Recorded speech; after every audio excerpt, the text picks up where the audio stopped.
This is the show to give you insights and ideas to become the best you can be in sales and sales leadership.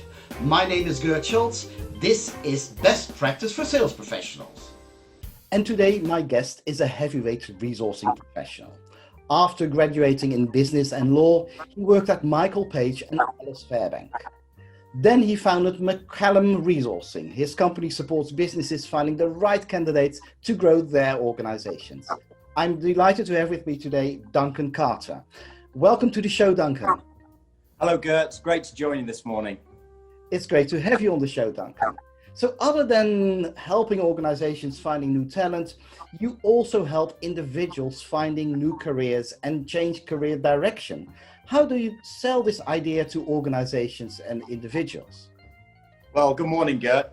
A couple of things just to mention. So Macallam Talent Resourcing has been in business now for 20 years, and we've been dealing with senior people, so senior managers and executives of private and public sector organizations. So we developed the career transition service to help people, but we also help companies as well. So these are leaders and HR directors and managers who need to also take care of people who are going through transition. So if you think about the COVID period, there's a huge amount of restructuring that is happening, of course, and that is impacting certain industries more heavily.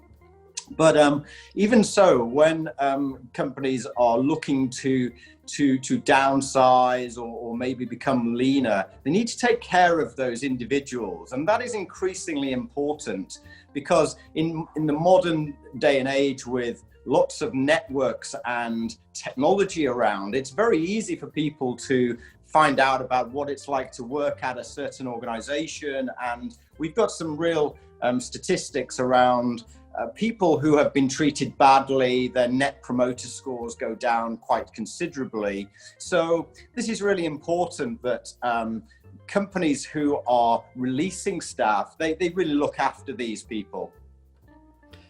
I can absolutely see, Duncan, that reputational risk is an important part of this. So why do individuals, other than the obvious reasons at the moment, why would they consider a career transition? Okay, Gert, that's a really good question. Some of the reasons may be that there's forced change, as we've talked about with companies changing, downsizing. So that's one obvious reason.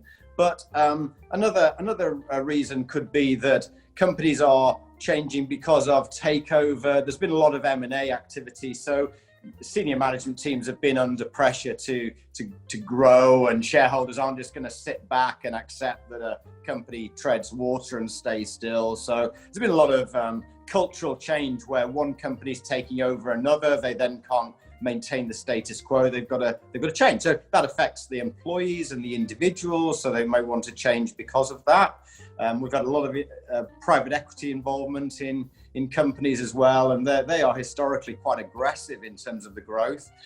We've also had COVID, so that's producing huge amounts of change and polarizing the sectors that are affected. So if you're in things like hospitality, food service, leisure, transportation, large amounts of change through that. And the other main reason is people wanting to accelerate their career, grow, find new challenges, and look for bigger positions for wealth creation themselves and for greater challenge. So those are the main key reasons.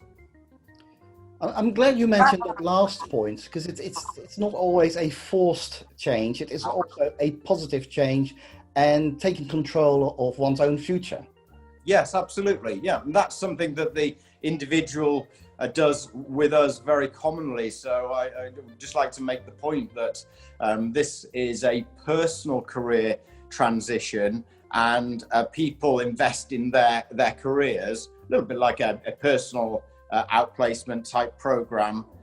Very different to outplacement, of course. It's got that bespoke and personal aspect to it. So it's either for the organization or the individual. Very interesting. So let's say that you start working with an executive, they are in a role, this is their career, they want to go there. What are the typical challenges you come across when you start working with executives? Okay, that's a good question, Gert. There are some very obvious things and very simple things like poor CVs. You wouldn't believe how many senior people really have very poor CVs. They've not taken the time to update them, for example, or to look at the length of text that they have on previous roles, or they're too long, or they're too short, or they don't have the relevant information. So I've conducted countless interviews whereby I've spoken to somebody about their key achievements. It's not in their CV, so there's a disconnect. Time is another factor. So people not having the time to be able to dedicate to the job search, not having the knowledge or the appreciation of how their skills may be transferable from one sector to another.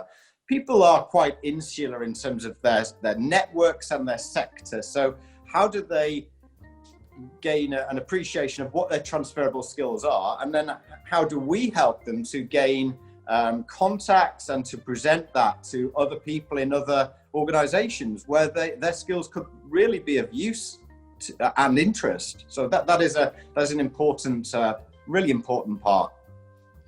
Wow. It's fascinating. And although I understand that if you are in a role, you're a senior executive, why would you ever want to update your CV? Yeah. So, and I guess, again, if you make it a positive choice and you are starting to go for it, then probably you start thinking about that. I can see what you're saying. So, you've helped and you are helping hundreds of executives changing career direction, transitioning from role A to potentially role B.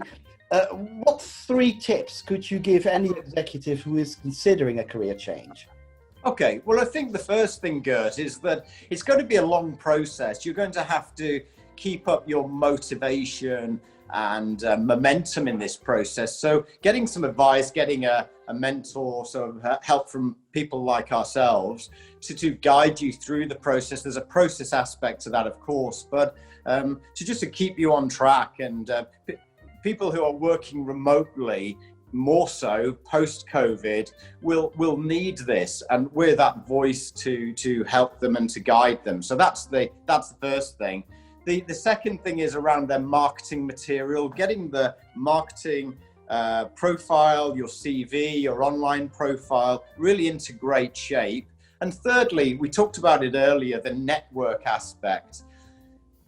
A lot of people could have great skills, achievements, expertise. They could have created some really great examples of change and business performance elsewhere. They don't really know how to gain the right network in other organizations that could really be interested in that. So we do that proactively for them. We help them to expand their network. So that's probably the third point. Wow. Some very good tips there, Duncan. And it's fascinating to get your insights and ideas how junior and senior people can change direction of career with the right guidance and those 3 tips that you talked about. Thanks for coming on the show today. It's been fascinating.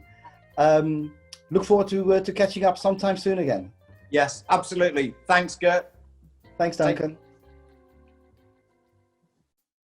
Like the show and share for more insights and ideas to make more sales.